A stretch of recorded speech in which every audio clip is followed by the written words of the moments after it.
y todo. Extraño esto de verlo ahí solo en el listado de participantes. Veo varios alumnos y alumnas conocidos y otros. Bienvenidos todos y todas. Espero que estén muy bien, que todos estén sin novedad. Un gran gusto en realidad de estar con ustedes y además de poder hoy día, como me corresponde, presentar a la conferencia que dictará el profesor Francisco Aguayo, investigar en salud mental desde una perspectiva crítica en masculinidades, que hace parte, como decía María Jesús, del ciclo de coloquios del programa de doctorado de Ciencias del Desarrollo y la Patología. Francisco Aguayo tiene una larga trayectoria en consultoría y en investigación en los temas de masculinidad, paternidad, violencia de género y salud mental. Bastante larga, yo calculo, Francisco, ya tú me precisarás, deben ser por lo menos 15, para no subirte tanto los años, o 20 años quizás. Debe ser uno de los psicólogos que primero veo que conocí investigando estos temas, que en esos años no eran abordados habitualmente por la psicología, o desde la psicología. Él es candidato a doctor en psicología de la Pontificia Universidad Católica de Valparaíso, magíster en estudios de género de la Universidad de Chile, psicólogo de la PUC, de la Pontificia Universidad Católica de Chile, y director de EME, un centro de investigación en hombres y equidad de género. Él abordará hoy día el problema de la depresión y la salud mental en hombres. Lo hará desde dos focos. Por un lado, desde una perspectiva de cómo narran los hombres su depresión y su malestar. Y teniendo como trasfondo, lo que me parece sumamente interesante, cómo este relato, esta narración, refiere o problematiza los valores de la masculinidad hegemónica. Parece que ese tema es un tema de primera importancia para la formación de nuestro doctorado y en general para la formación en psicología y en estudios de género. Por un lado, sin duda que es muy relevante poder reflexionar hoy día sobre temas de salud mental y depresión, que imagino que estaremos todos muy de acuerdo en que hoy día es un tema de primerísima importancia. No recuerdo otro momento, otra época en que los temas de salud mental hayan estado tan centralmente puestos en la agenda pública, por decir algo, sean tan de interés de la discusión nacional. Entonces, discutir hoy día sobre salud mental y en particular sobre depresión me parece de gran relevancia y sin duda significará un tremendo aporte para el doctorado y para quienes tengan interés en estos temas. Así también el tema de masculinidades, que parece que sin duda que el tema de masculinidad y sus múltiples relaciones, tanto en investigación como en intervención, estoy hablando de los temas de género, los temas de violencia, en fin, son también de primerísima importancia. Junto con esto, me parece que la relevancia de la presentación que hará Francisco tiene que ver con dos otros elementos que me gustaría resaltar un poco.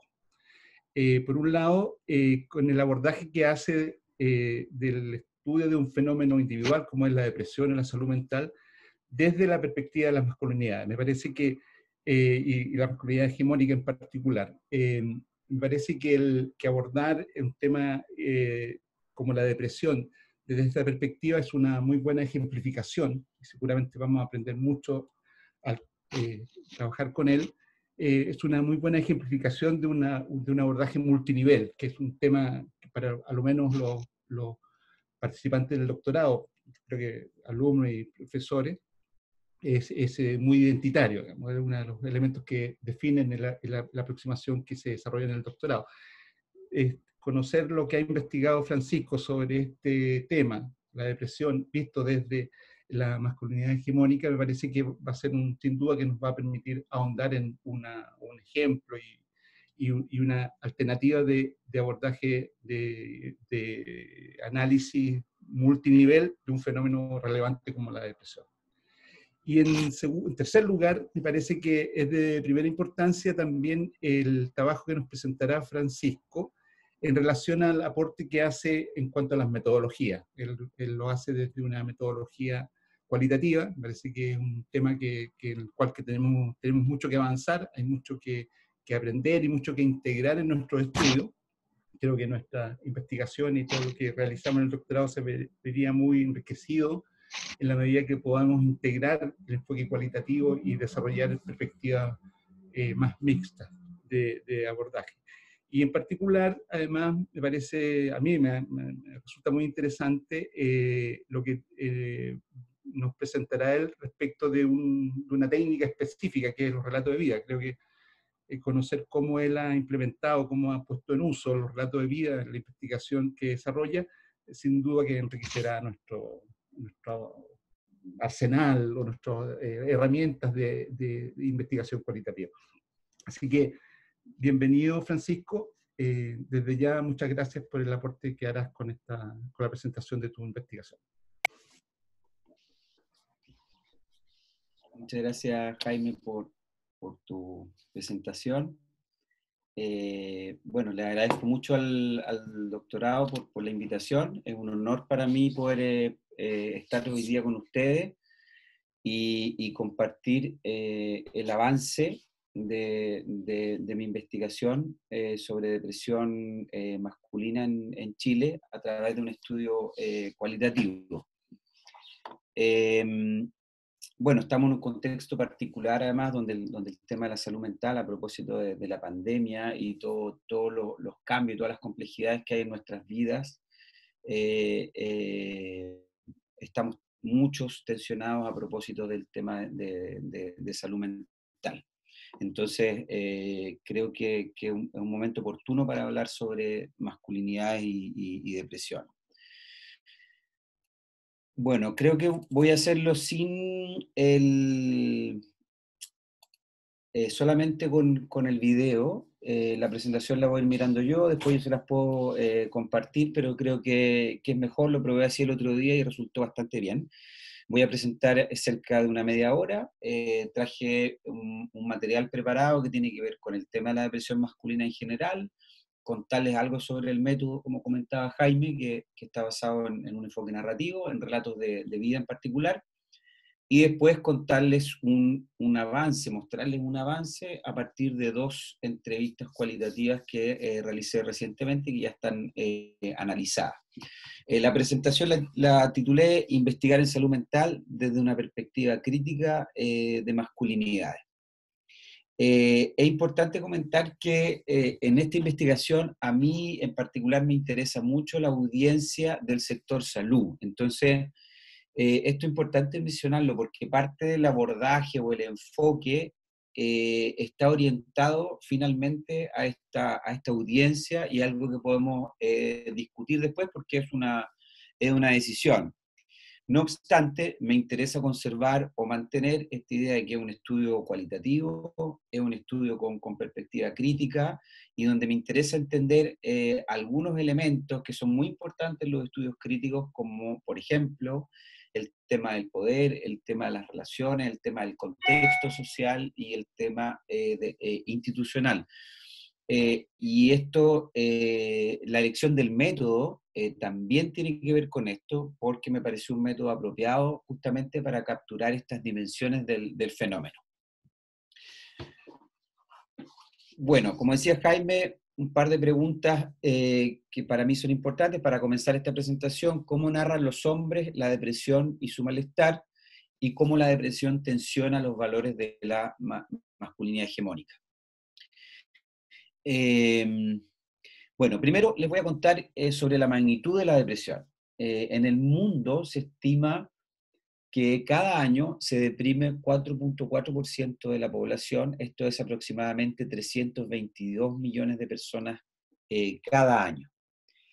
En la mayoría de los estudios epidemiológicos, la depresión afecta mayormente a las mujeres, y entonces la prevalencia año en el mundo es 3.6% para los hombres y 5.1% para el caso de las mujeres.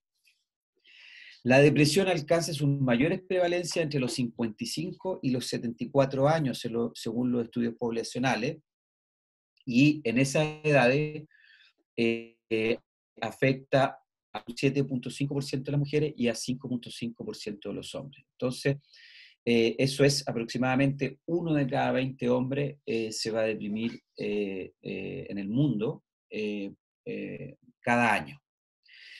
Bueno, la depresión también es importante porque tiene una relación con el suicidio. Y fíjense que en el mundo casi 800.000 personas mueren al año por suicidio, y el suicidio, como sabemos, afecta en mucho mayor magnitud a los hombres. O sea, de 5 suicidios, 4 son de hombres, eso en América Latina, y eso en Chile. En nuestra región de América Latina, el suicidio cobra la vida de unas 65.000 personas cada año. Entonces, estos son algunos elementos sobre la magnitud de este fenómeno que me llevaron a estudiarlo, digamos, a querer estudiarlo. Contarles también que, bueno, yo, como decía Jaime, yo he trabajado investigando en temas de masculinidades por cerca de 20 años, también he hecho clínica por ese tiempo, entonces, clínica privada, entonces tengo una aproximación al tema de salud mental también, y he escuchado muchas historias de hombres en la ciudad de Santiago, hombres que acceden a clínica privada, que también fue una de las motivaciones para llegar a este tema. Ahora, en Chile, ¿qué es lo que nos dicen los estudios poblacionales? La encuesta nacional de salud del año 2016 y 2017 nos dice que, y también el estudio longitudinal social de Chile, en su última medición del 2018, nos dicen que cerca de 1 de cada 10 hombres presenta síntomas moderados, severos o severos de depresión. En la encuesta nacional de salud, lo que se dice es que 1 de cada 10 hombres presenta indicios de depresión, según una escala que se aplicó ahí. Fíjense que en la encuesta nacional de empleo, trabajo y salud y calidad de vida, el 16,7% de los hombres trabajadores reportaron sentirse melancólicos, tristes o deprimidos por más de 2 semanas en el último año. Entonces, en el caso de las mujeres alcanza a un 20% en Chile, según la encuesta nacional de salud. Entonces, algo bien importante decir es que la depresión, según los estudios poblacionales en Chile, afecta al doble de mujeres que hombres. Pero ahí también tenemos varios asuntos. La depresión, aparte de estos estudios poblacionales, los estudios que hay en servicios de salud, en su mayoría, se han realizado con hombres. Ese es un tema importante para empezar, para entrar en este fenómeno o en este campo. Y en el caso de América Latina son escasísimos los estudios sobre depresión masculina o depresión con hombres. Hay obviamente algunos estudios poblacionales, entonces lo que sabemos en realidad es cómo es la prevalencia, a cuántos hombres puede afectar, y hay algunos estudios como específicos, por ejemplo en enfermedades crónicas, que nos dicen con cierta claridad que los hombres están más afectados por la o sea, en qué porcentaje están afectados y cómo se afectan con ciertos problemas como esas enfermedades crónicas o la cesantía o ciertas edades o el nivel socioeconómico. El tema de la edad laboral es un tema muy preocupante porque se presentan altos niveles de depresión en los hombres. Entonces, yo me voy a centrar hoy día en la depresión masculina, pero eso no quiere decir que la depresión en las mujeres sea un fenómeno muy importante y que está cruzado también por el tema de la masculinidad hegemónica, porque hay mucha literatura en el mundo que plantea que la depresión en el caso de las mujeres es, por ejemplo, afectada por la organización de género, por la sobrecarga doméstica, en la carga de cuidado, o por la violencia masculina. Entonces, la masculinidad hegemónica y el modo como están organizadas las relaciones de género afecta a las mujeres, pero nos vamos a fijar hoy día en cómo viven los hombres, experimentan los hombres, vivencian los hombres la depresión, en esta población en particular. Otro tema importante a nivel global es que los hombres se dice que son muy resistentes a llegar a los servicios de salud. Esa es una de las razones por las que sería importante estudiar este fenómeno. Piensen, por ejemplo, que en la atención primaria en salud en Chile, solamente un 16% de todos los atendidos por depresión, un 16% son hombres. Entonces, se menciona mucho en la literatura que existen altas barreras para que los hombres lleguen a los servicios de salud. Algunas de esas barreras están dadas por estas dimensiones culturales y que son las que voy a presentar hoy día. Pero también se dice en la literatura que los servicios no son amigables con las necesidades de los hombres, que el personal no está capacitado, que a los hombres se les diagnostica, se tiende a diagnosticar más de estrés en ellos y más depresión en las mujeres, que los hombres entran a los servicios de salud por los programas de droga o de alcohol y no por el programa de depresión. Entonces, si ustedes se fijan, ahí damos alguna idea de cómo los temas de género afectan el cómo se organiza la atención en salud mental y los servicios de salud mental. Bueno, yo les decía que hay un vacío en la investigación en este tema en América Latina, y en una revisión reciente del año 2007 de Crum y colegas se incluyeron 4 trabajos cualitativos sobre depresión masculina en el mundo. Y fíjense que no hay ninguno de América Latina, y los trabajos se concentran en Canadá, Estados Unidos, Suecia, Australia, Reino Unido y en otros países como Escocia, Dinamarca, India, Finlandia. Entonces, ahí un pequeño botón de muestra de que, al menos en las publicaciones académicas, este es un tema que no ha sido abordado en América Latina. En Chile lo que tenemos son, aparte de estos estudios epidemiológicos, algunos estudios en servicios de salud, y estos estudios principalmente se han hecho con muestras de mujeres. Entonces, ahora, una excepción a lo que acabamos de decir está dado por el estudio de Londoño, Peñate y Rodríguez del 2017 en Colombia, donde se hicieron preguntas similares y quisieron entender cómo los hombres reportaban, qué tipo de síntomas reportaban cuando estaban deprimidos. Un estudio muy interesante. Entonces, al comenzar el proyecto, digamos, de mi estudio doctoral, lo que yo decía, además de la magnitud del problema, es que faltan estudios críticos cualitativos que puedan abordar la complejidad de este fenómeno. Esto como introducción al tema. Ahora voy a contarles algo sobre lo que se dice en la literatura acerca de la depresión y la masculinidad hegemónica. Bueno, en la literatura, en los estudios que hay, que en su mayoría vienen entonces de países del norte o de países desarrollados, diría que los 2 países que más han investigado sobre masculinidad y depresión son Canadá y Australia. ¿Por qué lo digo? Porque en esos países encontramos estudios ya en poblaciones muy específicas, con hombres rurales, con hombres jóvenes, con hombres indígenas. Entonces se han desarrollado un conjunto de estudios para entender la salud mental de los hombres, y hay un desarrollo también en investigar la depresión y el suicidio. Bueno, se plantea en la literatura que buscar ayuda sería contradictorio con las normas de la masculinidad hegemónica. Se ha descrito que durante la depresión los hombres ponen en tensión algunos de los valores de la masculinidad hegemónica, como ser fuerte, invulnerable, exitoso, autosuficiente, racional, mostrarse en control de sí o mostrarse competente. También en la literatura se plantea que la depresión en muchas culturas es considerada una enfermedad de mujeres, y están estas frases: los hombres no lloran, o los hombres de verdad no se deprimen, y es vista entonces la depresión como una falta de hombría, es decir, durante un proceso depresivo los hombres perderían ciertos atributos considerados como propios de la masculinidad hegemónica, como estar en control de sí, o estar muy competente, como decíamos, o tener las cosas bajo control, por ejemplo, en el trabajo, o poder estar productivo en el trabajo.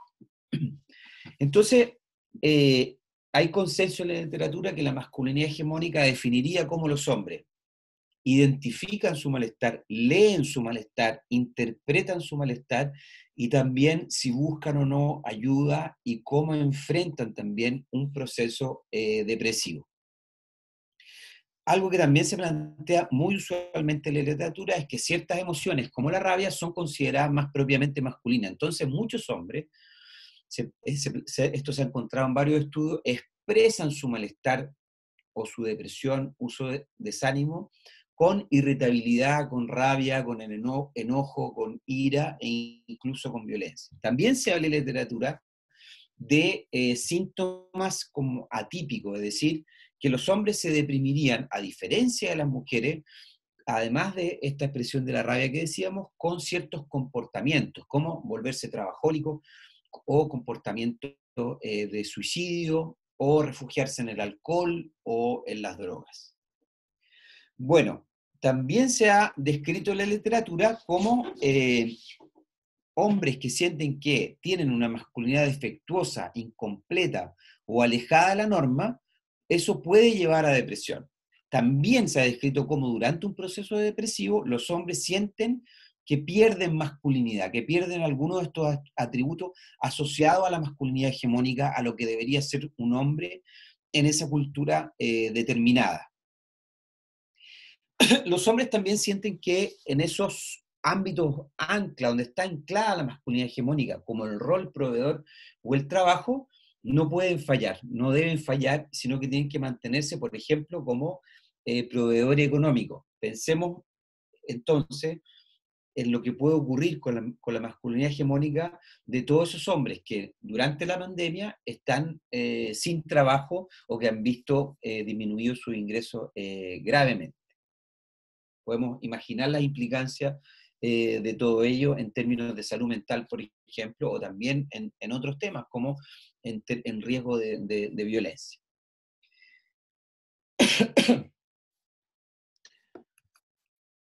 Bueno, también en el plano emocional se describe en la literatura que a los hombres les costaría identificar sus emociones. Algunos hombres reportan sentirse desconectados de sus emociones, o que les cuesta expresar sus emociones, o que les cuesta empatizar con las emociones de otros. También se ha escrito que los hombres tienen menos discurso emocional que las mujeres y que usan menos metáforas emocionales en su lenguaje que las mujeres. Se ha escrito también cómo los hombres durante un proceso depresivo se pueden sentir miserables, vacíos, sin sentido de vivir, con una pena profunda y sin ganas de resistir. Eso es algo que yo he encontrado ya en las entrevistas que he podido realizar en el trabajo de campo.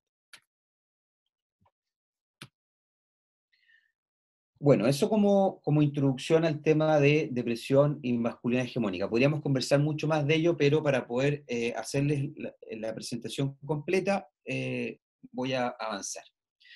Quisiera solo poner como punto de referencia la definición de trastorno depresivo del CIO-11 de la OMS. Lo define así como un estado de ánimo depresivo, por ejemplo, tristeza, irritación, sensación de vacío o pérdida de placer, acompañado por otros síntomas cognitivos, conductuales o neurovegetativos que afectan significativamente la capacidad del individuo de funcionar. Entonces, en los manuales como el CIO-11 o el DSM, la depresión es descrita con dos líneas principales, es decir, un estado de ánimo que se deprime, que se disminuye, que baja, y también el tema del placer, la pérdida de placer, junto con otro conjunto de síntomas que se pueden presentar, como ideación de suicidio, síntomas físicos, síntomas cognitivos, el tema de la motivación, de la falta de iniciativa, también son otros síntomas. Hay un conjunto de síntomas que se listan en el DSM-4. Entonces, una de las preguntas que se hace en este campo es si esos síntomas que están descritos ahí son síntomas que interpretan a los hombres. En la literatura se habla, por ejemplo, de un síndrome, algunos autores hablan de un síndrome de la depresión masculina con ciertos síntomas en particular, como ansiedad, irritabilidad, baja tolerancia a la frustración o estos síntomas hacia afuera que habíamos comentado hace un momento. Entonces se habla también de síntomas típicos o atípicos, ¿no? Los típicos serían aquellos que están listados en los manuales y los atípicos serían otros síntomas que no suelen ser reconocidos como propios de una depresión, como abuso de sustancias, mayores conflictos interpersonales, sentirse estresado o irritable. Se habla también en la literatura que muchos hombres viven la depresión de un modo enmascarado, es decir, ellos no reconocen que están deprimidos, les cuesta reconocerlo y eso obviamente tiene enormes implicancias. Por ejemplo, les cuesta conversar con otras personas, pedirle ayuda a otras personas o llegar a los servicios de salud. Esto es algo que he encontrado yo en las entrevistas. Bueno, ahora les voy a contar sobre la investigación. Entonces, ya les comentaba cómo fui construyendo el problema de investigación y con esta pretensión de abordarlo desde un análisis crítico, y para eso entonces opté por una metodología cualitativa, buscar con entrevistas cualitativas abordar los relatos de vida de los hombres. Comienzo las entrevistas con la siguiente consigna: cuéntame la historia de tu depresión, permito que los hombres hablen todo lo que quieran ahí acerca de la depresión, y después les voy haciendo preguntas específicas. Los relatos de vida tienen cierta flexibilidad o plasticidad para poder hacer eso, es decir, uno busca producir una narrativa, producir un relato que tiene que ver con una etapa de la biografía o con un aspecto de la biografía, en este caso la depresión, y uno puede ir aclarando o preguntando sobre ciertos momentos específicos. Lo que se busca entonces es producir, como les decía, un relato acerca de ese proceso. Yo puse como objetivo general la investigación doctoral describir y analizar entonces la construcción narrativa sobre la depresión y las barreras para buscar ayuda en salud mental en hombres chilenos desde una perspectiva de los estudios críticos de masculinidad. En esta presentación solamente les voy a mostrar algunos hallazgos muy preliminares.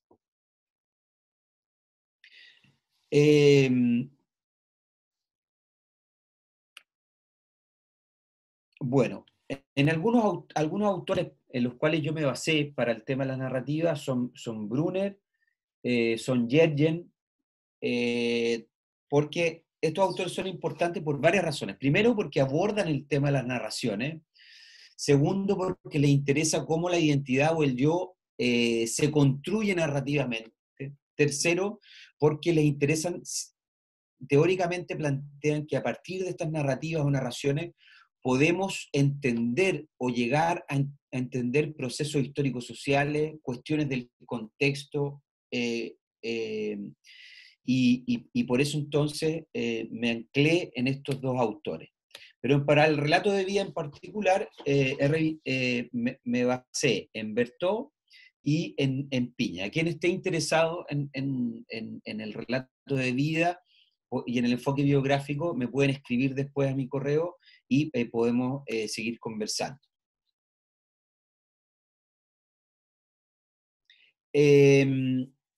¿Cómo voy a abordar el análisis? Bueno, primero he realizado 11 entrevistas. Déjenme ver si las encuentro acá. Se las voy a mostrar ahí. Voy a mirar cómo vamos con el tiempo también.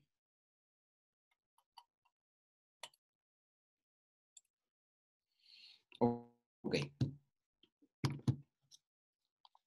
Esas son las entrevistas que llevo hasta ahora. Entonces son 11 entrevistas. Si se fijan, son hombres de distintas ciudades de Chile. Eso no está en el dato, creo, no está en la tabla. Hay algunos de ciudades del norte, hay de ciudades del sur y hay algunos de Santiago. Hay 3 hombres gay, los demás son hombres heterosexuales. Hay hombres que están solteros, hay hombres que están casados, hay hombres que están pololeando. Las edades van entre 31 y 63. La mayoría ha tenido tratamiento, la mayoría ha tenido un diagnóstico.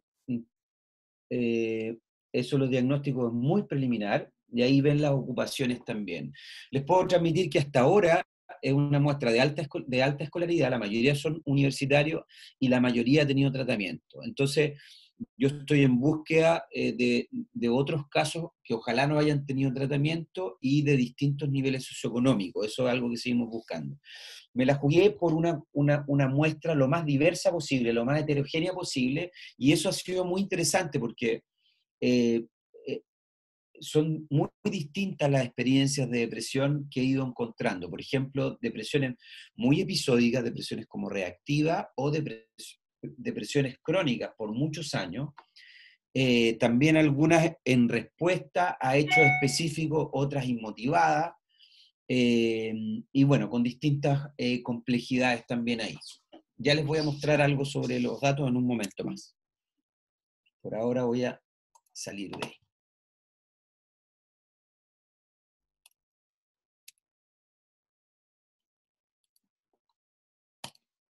Bueno, este estudio está hecho en el contexto de mi tesis doctoral. Los procedimientos éticos fueron aprobados por el Comité de Ética de la Pontificia Universidad Católica de Valparaíso, que es donde estoy haciendo el doctorado en psicología.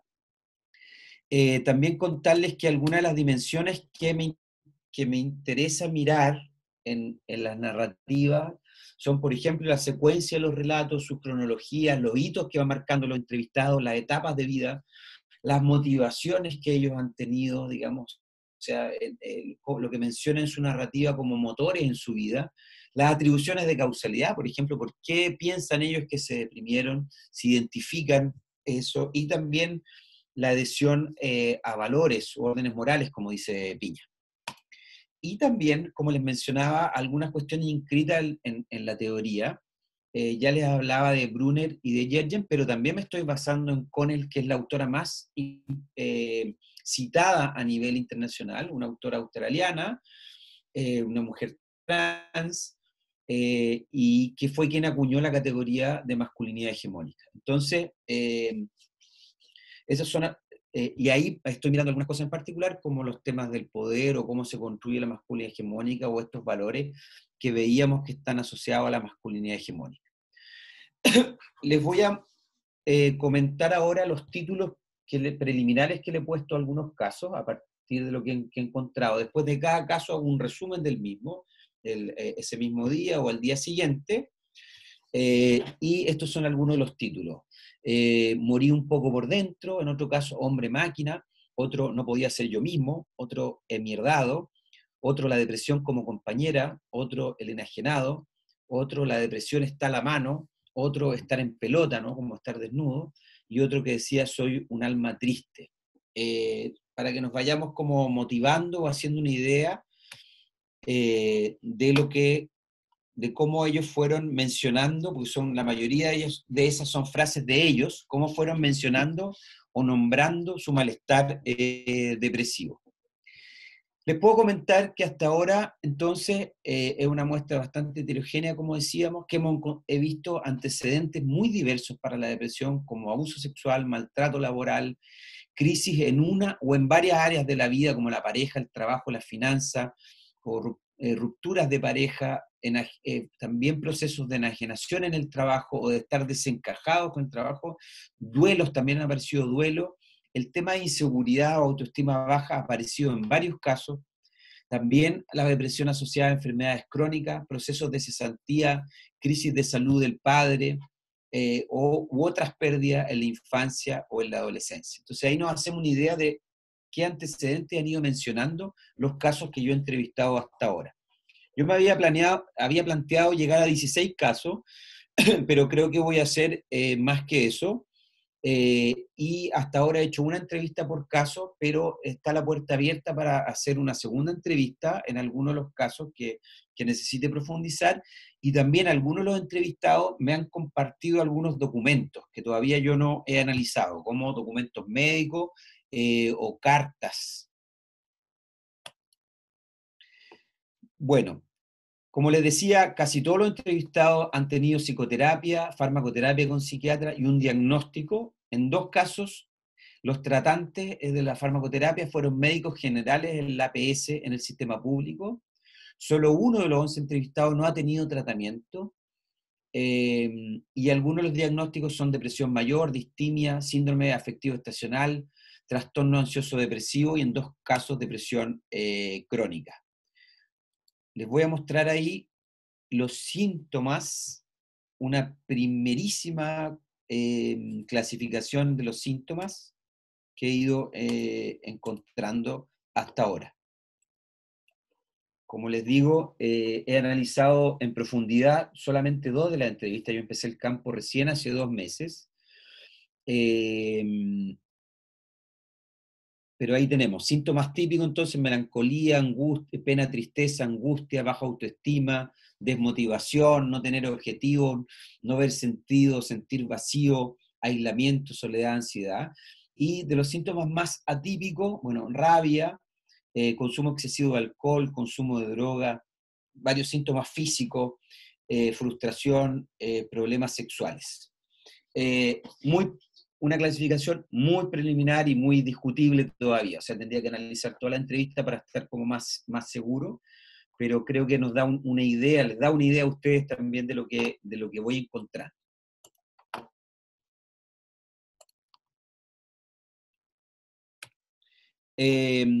Algunas de las barreras que he encontrado para el cuidado de la salud mental, bueno, falta de conciencia, estar pasando por un proceso depresivo. Varios de los entrevistados reportan cómo tiempo atrás, cuando estaban pasando por la crisis, no se sentían deprimidos, no interpretaban que estaban deprimidos, y es tiempo después que hacen ese reconocimiento de modo retrospectivo. Me parece un aspecto interesante. Las autoexigencias también de algunos entrevistados le hacen no pedir ayuda, también tener un trabajo absorbente, no tener tiempo, que no haya servicio de psicoterapia en el sistema público, algo importante, también es importante en pandemia, o sea, algunos tienen psicoterapia en el sistema público una vez por mes, o se suspendió el servicio a propósito del movimiento social o de la pandemia. Y también algunos han tenido malas experiencias con los prestadores como prejuicios o incluso faltas de ética. Estrategias positivas que reportan los entrevistados para enfrentar un proceso depresivo: buscar tratamiento, buscar apoyo con amistades, con la pareja. La paternidad también es un tema importante para algunos de ellos y que son padres. Leer, escuchar música, hacer deporte, ejercicio de respiración, e incluso algunos han participado en grupos de hombres. Algunas de las narrativas que he encontrado, por ejemplo, el abuso sexual como una tragedia, las renuncias como una tragedia, lo mismo con el acoso laboral. También en un caso que trabaja operando una máquina, las fallas de la máquina lo deprimen a él, ¿no? Interesante ahí la relación cuerpo-máquina o hombre-máquina. Bueno, y la cesantía, o no poder resolver el tema laboral, o no encajar en lo laboral también como un drama, ¿no? Eso es algo que está en un análisis muy preliminar. Les voy a comentar ahora sobre la masculinidad en sus familias de origen, que es un tema que está emergiendo. En varios de los casos aparecen experiencias con los padres o hombres de ellos como un elemento importante o gravitante en su biografía, ya sea porque el padre tenía una masculinidad muy tóxica, o era un tipo muy callado, muy para adentro, o muy distante emocionalmente, o los abandonó tempranamente, o porque ejercía violencia, o porque no aceptó su orientación sexual. Bueno, también el contexto de pobreza también fue mencionado, de pobreza del padre, dificultades económicas, también cómo eso afectó el ánimo del entrevistado. Entonces, en algunos de los entrevistados aparece esta noción como de masculinidades brutas, masculinidades como del campo en algunos casos, o masculinidades brutas, pero más en la ciudad, más duros, ¿no? Hombres más toscos, más duros, más inexpresivos emocionalmente, y eso los afectó. En el caso de los entrevistados, algunas de las cosas que he ido encontrando, por ejemplo, una masculinidad quebrada por la violencia, en la infancia por abuso sexual, o quebrada en la adultez por acoso laboral, también esta idea de masculinidad fracasada o frustrada en lo laboral, o masculinidad enajenada en el trabajo, o masculinidades de la disidencia sexual, son algunas de las masculinidades que se van dibujando a propósito de las primeras entrevistas. Y paso a la última parte, un botón de muestra a partir de dos casos. Les voy a presentar muy brevemente el caso y leer una cita en los dos casos, y con eso voy a terminar. El primer caso es un hombre gay de Santiago sin hijos, y donde él cuenta un proceso depresivo reciente, pero en un momento en la entrevista se abre a contar sobre abusos sexuales que sufrió en la infancia, en dos contextos: en el colegio y en su hogar, por una persona que trabajaba en su hogar. Es importante mencionar que en este caso el entrevistado no tenía planificado contar la experiencia de abuso sexual en la entrevista. Entonces él como que se vio sorprendido de llegar a ese tema. Fue un giro interesante. Ahí podríamos conversar varias cosas sobre lo metodológico, sobre la escucha, etc. Y en la narrativa de su historia, su masculinidad aparece como quebrada por la violencia, en este caso abuso sexual, dejando afectadas algunas dimensiones de su vida, como su autoestima, su seguridad y su ánimo. Bueno, en cada caso yo estoy haciendo una cronología, eso es algo que estoy elaborando, y les voy a leer una cita de este caso.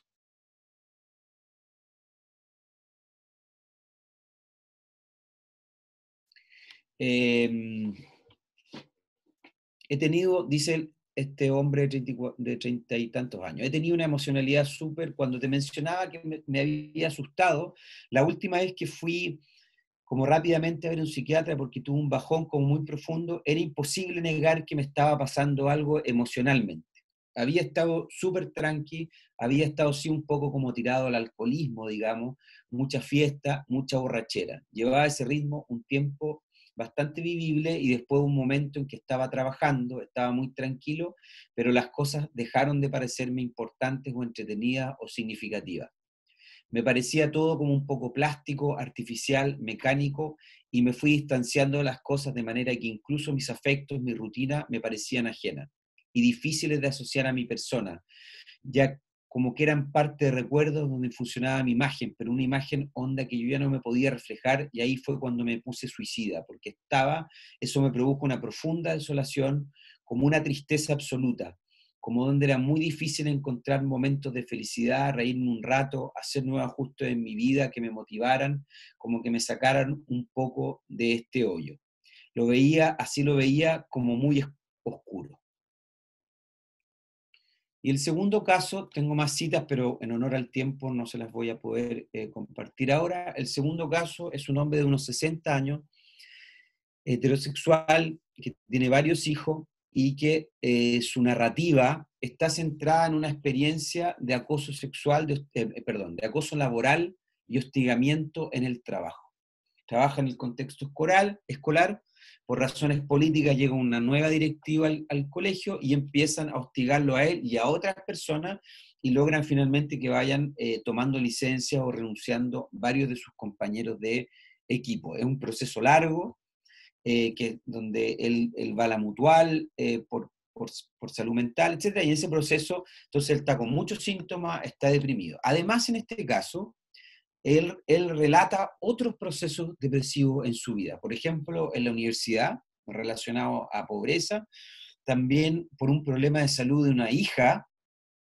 Eso también fue un momento que le provocó una depresión reactiva muchos años atrás. Dice así, en este caso, una cita y con esto terminamos. Sí, si hablara de la depresión, si tengo que hablar de la depresión, tendría que decir que ha sido una compañera en mi ruta de vida, porque al mirarla en el transcurso del tiempo, han habido episodios que dan cuenta de que he pasado por crisis que han significado que termine deprimido. Entonces, fijan, aquí el tema de las crisis que él tuvo en distintos momentos de su biografía son una de las atribuciones que él hace para explicar su proceso depresivo, aunque su relato más reciente y su narrativa como principal, por lo menos con la que él comienza, pero copa toda la entrevista, tiene que ver con esta experiencia de acoso laboral que yo les comentaba. Bueno, me pasé unos minutos, le pido disculpas por eso y comencemos un diálogo. Espero que haya sido de su interés lo que les he presentado hasta ahora.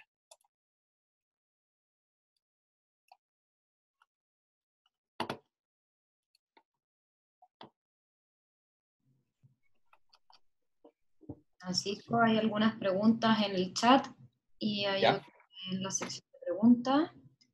Mira, en el chat dice, estimado doctor Aguayo, ¿qué piensa de las tecnologías de información como medios para visualizar la masculinidad hegemónica y de esta forma para poder llevar el tema a la discusión en la salud mental pública? Considerando que estamos en un escenario de oportunidad de reconceptualizar o al menos dialogar en lo que entendemos por salud mental respecto a los relatos de vida que usted preconfigura una guía general. ¿Comento ahora o leemos varias ahora mismo? No hay tantas preguntas, así que sí, mejor responder. ¿Ya? Ok. Estoy tratando de buscar la pregunta, pero no la veo. Ah, acá está. Ok. Bueno, una pregunta no es tan fácil para mí de responderla. Lo primero que diría que en las redes sociales, por ejemplo, podríamos investigar las nociones de masculinidad hegemónica que están ahí y también podríamos investigar el tema de la depresión. De hecho, eso es posible hacerlo con programas como el QDA Miner, de hacer búsquedas en Twitter y capturar todo aquello que se dice sobre la depresión en hombres. Entonces, hay un campo ahí primero de investigación, diría yo.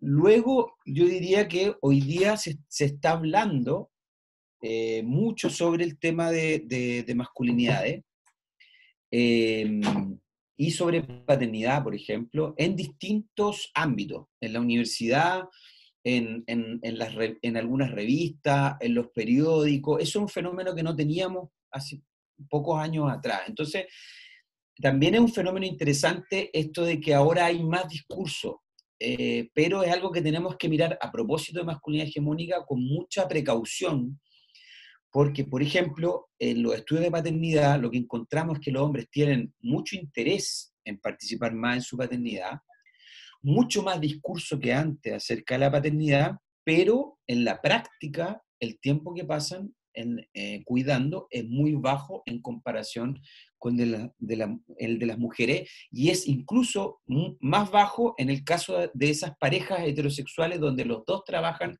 remuneradamente, donde podríamos pensar que hay mayores condiciones para la igualdad de género. Entonces, primero lo plantearía como un campo de investigación y donde están circulando hoy día muchas nociones. Pero también quisiera mencionar que en las redes sociales hoy día hay circulando en América Latina y en otros contextos movimientos neoconservadores que están promoviendo el binarismo de género, por ejemplo, o la masculinidad tradicional, y otros valores muy complicados como que cercanos a los discursos de odio, ¿no? Como discurso misógino, o discurso sexista, o discurso homo, lesbo, bitransfóbico. Entonces, creo que puede ser una ilusión pensar que estamos avanzando. Yo creo que se está avanzando en ciertos ámbitos, o sea, en las ciudades, en la clase más escolarizada, pero por otro lado tenemos movimientos conservadores hoy día en crecimiento que son de mucha preocupación. Lo que sí necesitamos son políticas y campañas de parte del Estado para ir empujando hacia la deconstrucción de las relaciones de género y avanzar hacia la democratización de las relaciones en el ámbito doméstico y en el ámbito social.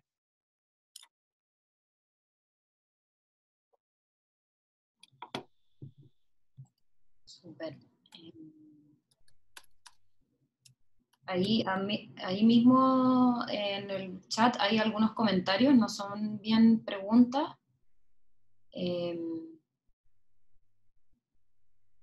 Pero en la sección de preguntas aparece si es que ellos hablan en tercera persona, es decir, si hablan desde afuera como un testigo o bien como protagonistas de su historia. Buena pregunta. No me atrevería todavía como a asegurarlo, pero yo creo que hay de los dos, hasta aquí, de los dos tipos de discurso. Sí. Y ese cambio en el relato, perdón Francisco, ¿tendría algún tipo de interpretación diferente? ¿O...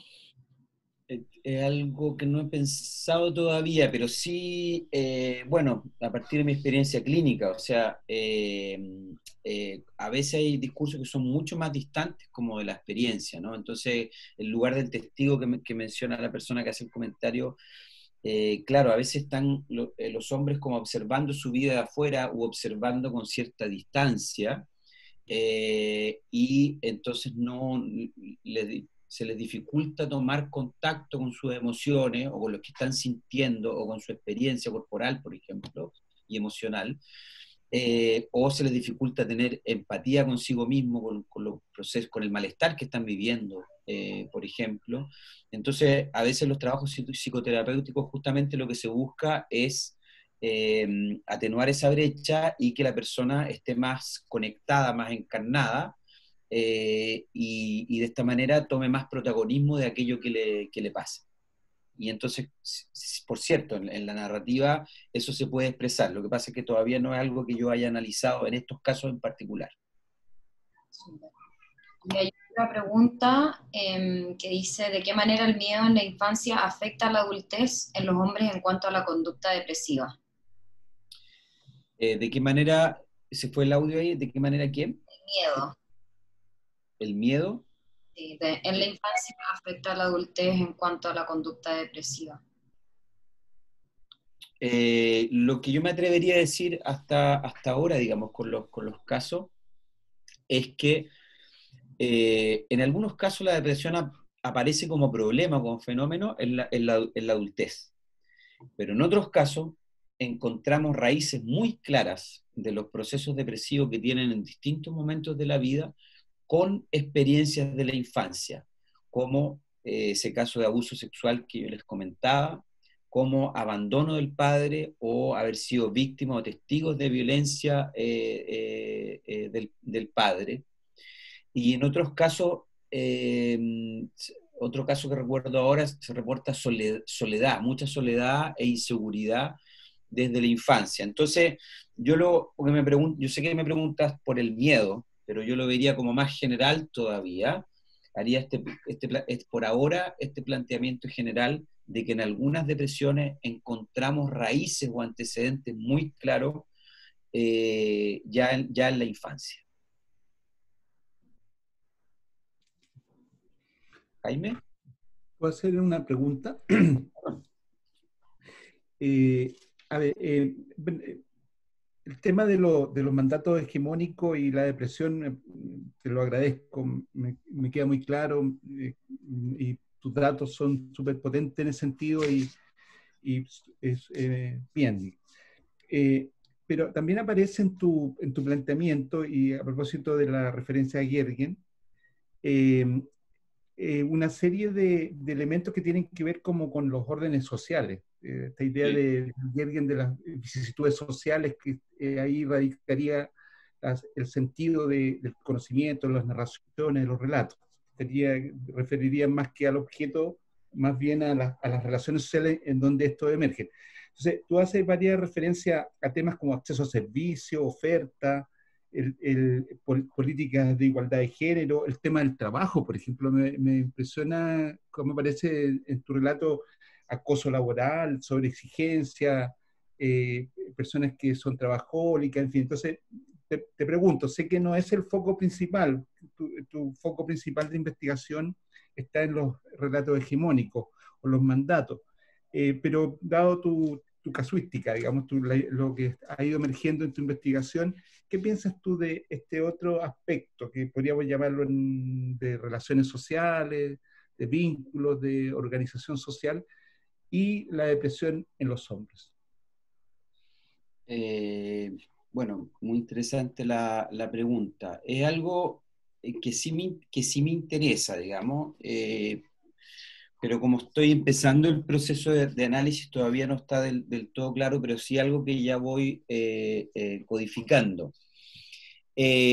Por ejemplo, si yo pienso en los 3 casos que yo he visto hasta ahora, que son hombres gay, con él habla de masculinidades subordinadas, es decir, masculinidades que no cumplen con la norma, por ejemplo, la heteronorma, ¿no? Entonces, uno de ellos es un hombre gay mayor. En su historia es muy claro cómo él vivía en un contexto donde había más homofobia que los otros entrevistados que son más jóvenes. Y ahí esa homofobia aparece en algunos menciones de la narrativa. Por ejemplo, en alguien de la salud mental que le ofrece hacer un tratamiento como transpersonal para curar su homosexualidad. Yo no digo que no sea algo que ocurra en la actualidad, de hecho ocurre. Sabemos de casos recientes. pero es interesante porque es como muy de época, diría yo. Entonces, pero en esa, bueno, después el tema de la pobreza aparece también en otros casos como algo importante también. Lo que tú dices del trabajo, hasta aquí, muy relevante. Por ejemplo, el trabajo de los padres, como un padre que por problemas de salud pierde el trabajo y queda en casa con un problema de salud y dependiente, eso marca para siempre su vida, porque queda al cuidado del padre, marca la decisión de qué es lo que estudió ese entrevistado después, marca su ánimo, marca su duelo después por la muerte del padre. Entonces, cómo esas relaciones, a propósito de algo que pasó en la salud y en el trabajo, marca también después en su vida posterior que no logran como encajar en el trabajo. En ese caso también hay temas de abuso sexual en su historia. Entonces, por lo menos hay 2 casos hasta ahora donde hay reportados temas de abuso sexual, o sea, también ahí el tema de la masculinidad, la violencia masculina en las relaciones sociales entre hombres es otro tema que aparece. En uno de los casos había abuso sexual en la infancia con un lenguaje muy humillante, que tenía contenido homofóbico, ¿no? Como decirle maricón, por ejemplo, además, mientras lo estaba abusando. Entonces, solo por poner algunos ejemplos de cómo el tema de las relaciones lo podemos ir mirando, o deberíamos irlo mirando en cada caso. Y ahí me interesan las conexiones con lo institucional y con el contexto, porque también hay menciones al contexto político, al contexto de la dictadura, al contexto laboral. Hay menciones a distintos contextos que también es importante de ir mirando críticamente. Súper. Hay un par de preguntas más, no sé si tienes tiempo, Francisco. No, yo por mi parte yo estoy muy tranquilo, o sea, no estoy apurado, digamos. Fernanda Lopetegui pregunta, o sea, le interesa saber más sobre los factores que han incidido en que los hombres se acerquen a psicoterapia o asumir que necesitan ayuda. Okay.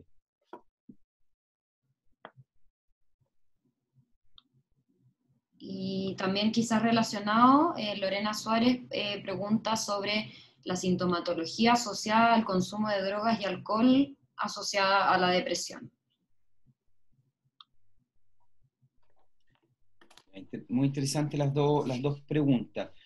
Parto por la segunda. Yo lo que he visto hasta ahora es que aparece el tema del alcohol o las drogas como un refugio, o sea, en procesos de mucho malestar, aparecen como un lugar para refugiarse o como sustancias que ayudan al refugio, en algunos casos en contextos de aislamiento, en otros en contextos sociales, de compartir eso con otros. Por ejemplo, en un caso, en el momento más duro, cuando pierde el trabajo y está encerrado en su casa, se encerraba como en su escritorio a beber alcohol y hacer música o escuchar música, y se encerraba con una java de cerveza, digamos. Entonces, tomaba, estaba horas ahí, en completo aislamiento, desconectado de su pareja, y tomaba hasta quedar borracho muchas veces, ¿no? Y se quedaba dormido ahí, ¿no? Entonces ahí hay un ejemplo de cómo el alcohol opera para mantener, por ejemplo, el aislamiento, podríamos pensar como un sedante. Eso habría que pensarlo más, digamos, caso a caso. Y en otro caso, el consumo de alcohol y droga en contexto social, o sea, estando muy deprimido y teniendo otros problemas de salud, eh, eh, eh, salía mucho y gastaba mucho dinero y consumía drogas por placer, pero también por evasión, de alguna manera, ¿no? O también como una especie de anestesia al proceso que estaba viviendo de sufrimiento. Quiero ser muy cuidadoso, yo creo que son interpretaciones preliminares y tenemos que mirar más cómo esto se ancla en los datos y en cada caso en particular. Yo pienso hacer un análisis caso por caso y después por conjuntos de casos. Por ejemplo, me interesa todos esos casos que tienen que ver con el trabajo, pretendo analizarlos en conjunto, para que se hagan una idea de cómo voy a seguir abordando el análisis. Si tienen preguntas metodológicas, yo hice las entrevistas por Zoom en estos 2 meses, por favor, yo sé que varios de ustedes están en sus procesos de investigación o van a iniciar sus procesos de investigación, es un buen momento para conversar sobre estos asuntos metodológicos.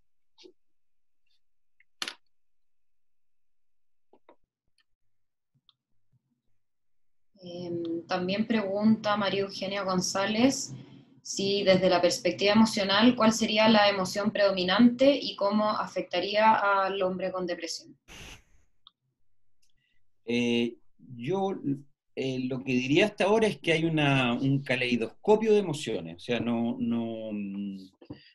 porque en algunos casos están más deprimidos con síntomas más típicos, o sea, de melancolía, tristeza, pena, angustia, y en otros casos con síntomas más bien atípicos, es decir, con rabia, con irritabilidad, con aislamiento, con consumo de alcohol, y en algunos hay síntomas de suicidio, y en algunos muy severos, o sea, casi al borde de quitarse la vida, y en otros no, en ningún momento hay ideación de suicidio. Entonces, estoy muy interesado en poder hacer como un mapa de las distintas emociones que ellos mencionan, por ejemplo, a nivel, o síntomas, a nivel corporal, a nivel cognitivo, a nivel emocional, y también cómo se...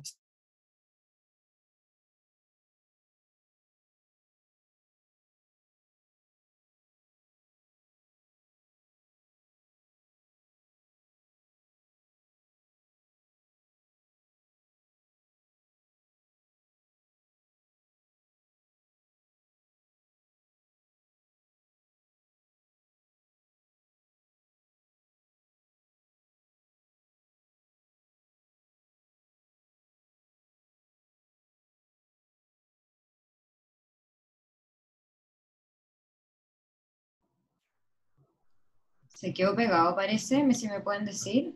Ahora se cayó. Ya, Seguramente va a volver en... esperemos unos minutitos. A ver si Francisco se puede volver a conectar.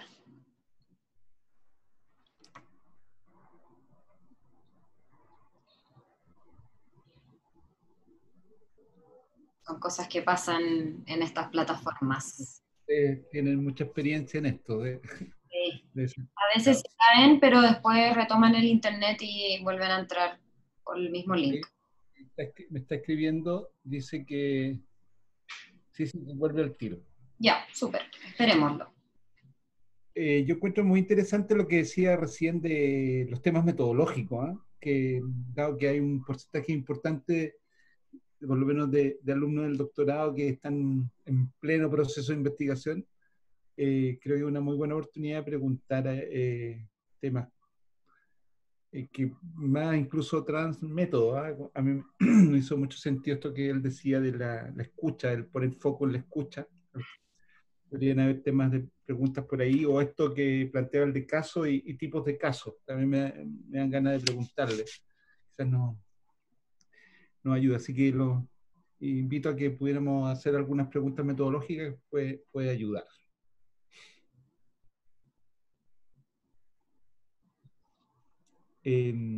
Francisco, aunque está ahora en su investigación, la que contaba recién, él tiene una experiencia larga de producción y análisis de datos, larga.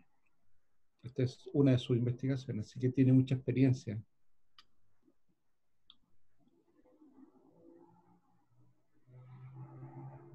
Y la verdad es que a mí la temática encuentro que tiene mucha relevancia, especialmente en el contexto actual.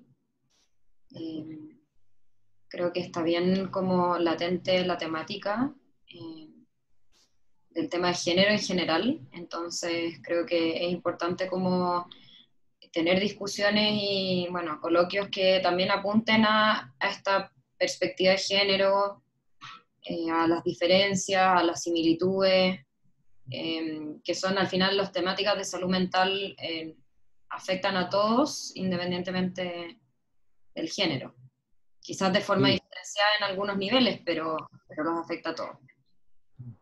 Todo el tema de la violencia que aparece, que es súper, que está hoy día la violencia de género, cuando ahí dicen qué podemos hacer, ya basta, ¿cómo paramos esto?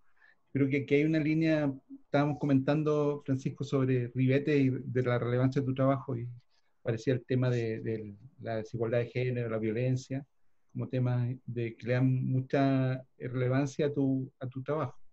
Ah, ante, hay una línea de respuestas más legales, formales, de sistemas de control, de protección, en fin, pero también hay un tema ahí cultural, y esto que estás planteando puede ser muy importante.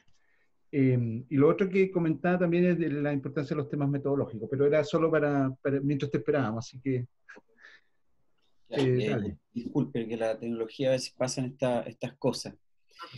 Me preguntaban por los factores. Yo pienso que, bueno, uno, el reconocimiento, ¿no? Estoy pasando por un malestar y por una depresión, y puedo lograr algo también, ¿no? O sea, hay muchos hombres que sienten bueno, tienen una noción sobre la salud mental, la atención en salud mental como algo para locos. Ese es un tema.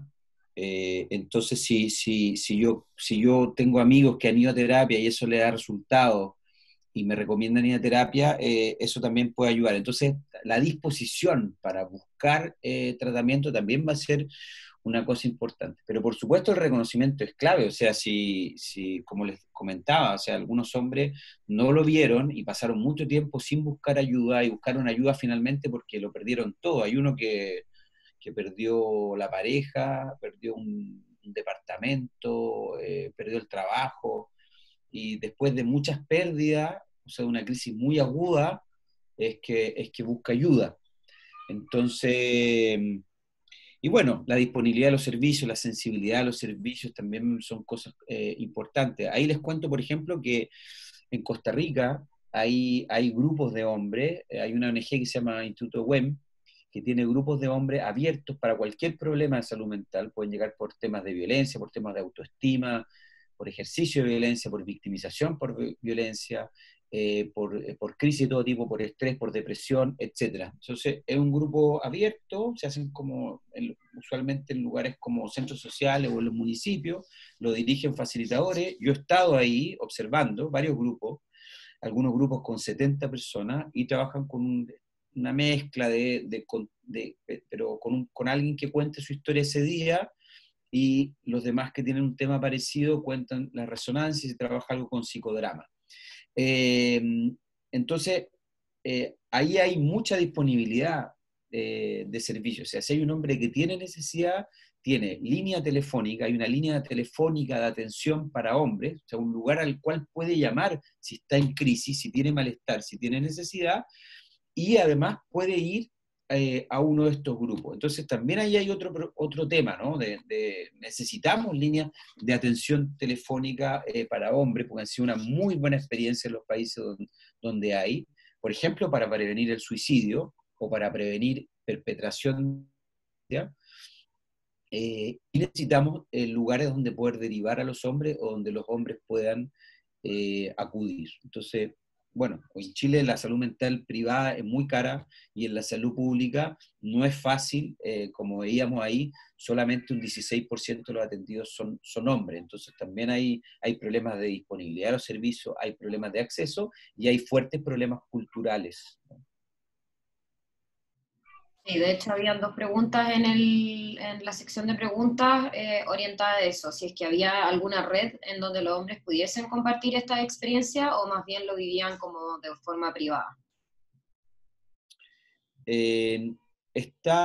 diría que están empezando a haber en Chile círculos de hombres o grupos para hombres. De hecho, me llamaron esta semana de una asamblea territorial. Voy a juntar con un grupo que está empezando a juntarse, un grupo de hombres, y quieren conversar sobre masculinidades. Uno de los entrevistados, al menos uno, había participado en uno de estos grupos. Entonces, grupos de apoyo entre hombres creo que es una de las soluciones más costo efectivas, más barata y más costo efectiva. Y bueno, la atención en salud mental es muy individual. Necesitamos más espacio grupales, pero para eso necesitamos cambiar la cultura y las nociones acerca de lo que es ser atendido en salud mental y no tener miedo de ir a conversar o con un prestador de salud mental o de participar en un grupo. Yo creo que ahí hay que avanzar como país. Súper. Y una de nuestras estudiantes del doctorado pregunta si es que hay alguna forma de pesquisar a través de la entrevista la depresión como más enmascarada, me imagino como apuntando a estos hombres que no han accedido todavía a tratamiento que tú comentabas, Francisco. Muy buena pregunta. Bueno, uno de los temas que estamos pensando es ese, ¿no? En general, bueno, el trabajo más avanzado que yo conozco sobre ese tema es el de Londoño ahí en Colombia, que sugiero mirarlo y se los puedo mandar después. Les dejé mi correo en el chat, a quien le interese me puede escribir. En general los screenings son igual para hombres y para mujeres, como el PHQ-9, igual ideación de suicidio pesquisa, no sé, hay cosas que van a pesquisar. Yo se lo he pasado a los entrevistados y están con varios síntomas, probablemente porque están en pandemia, en contexto de la pandemia, sin trabajo algunos. Los síntomas probablemente tienen que ver con eso, no con sus procesos depresivos anteriores.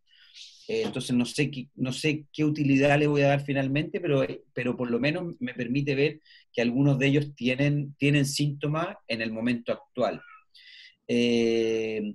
Pero yo diría que acá lo más importante es la capacitación de los prestadores y que sean sensibles a las cuestiones de género. Creo que ese es el asunto de fondo.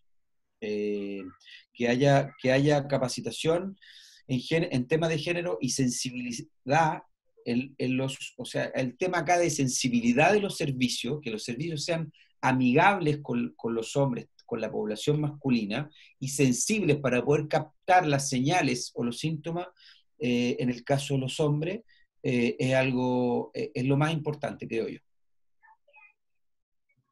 Y una última pregunta que hay en la sección, está un poco larga, pero un poco lo que yo entendí al menos es si es que quizás esta concepción de masculinidad, como ha ido cambiando, o también tiene un distinto como discurso moderno, pudiese ser que estuviese afectando al desarrollo como de la depresión, y si es así, ¿cuáles serían las estrategias para construir una nueva concepción de masculinidad que permita una adaptación como sana, como que le permita expresar el género como de estas nuevas formas?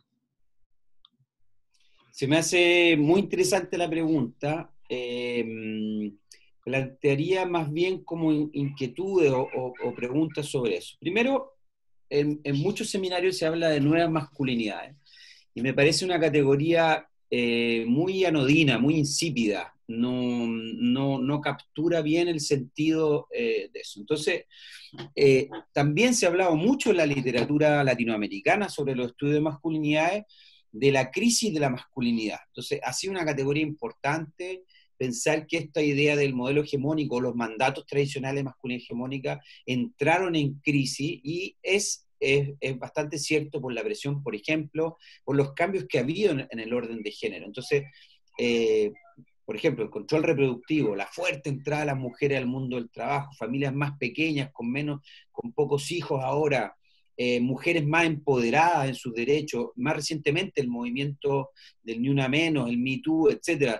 Todo eso hace que haya presión sobre las relaciones de género, presión sobre la masculinidad, presión al cambio, y ahí los hombres se van a adaptar de distintas maneras. Yo creo que hay hombres que están mal en los discursos de odio, que ven reforzados algunos de sus discursos más tradicionales, como más homofóbico o más misógino. Ese es un tipo de masculinidad más tóxica.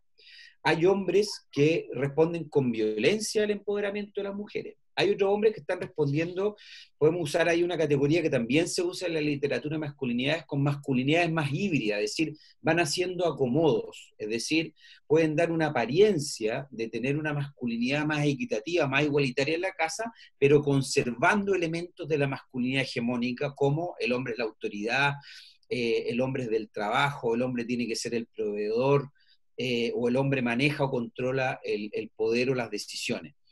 Y hay hombres que podríamos pensar que son más pro feminismo o más pro igualdad, o que tienen mayor sensibilidad, pero son pocos, un porcentaje pequeño diría yo, pero que son hombres más jóvenes, de más escolaridad en su mayoría, que están mucho más dispuestos a negociar las decisiones con las mujeres y en el espacio doméstico a tener arreglos mucho más equitativos. Entonces, yo creo que aquí hay una gran diversidad y es muy difícil homogeneizar, y hay una tendencia a homogeneizar, y eso hace que se pierda la complejidad de los tipos de masculinidad. Y luego, con esto termino, que para la pregunta, que necesitamos estudios en grupos específicos de hombres, es decir, hombres rurales, hombres de los sindicatos, hombres de la minería, hombres indígenas, hombres jóvenes, niños, hombres de la tercera edad. Necesitamos mayor comprensión de las distintas masculinidades, porque en esas masculinidades subordinadas se viven muchas de estas tensiones.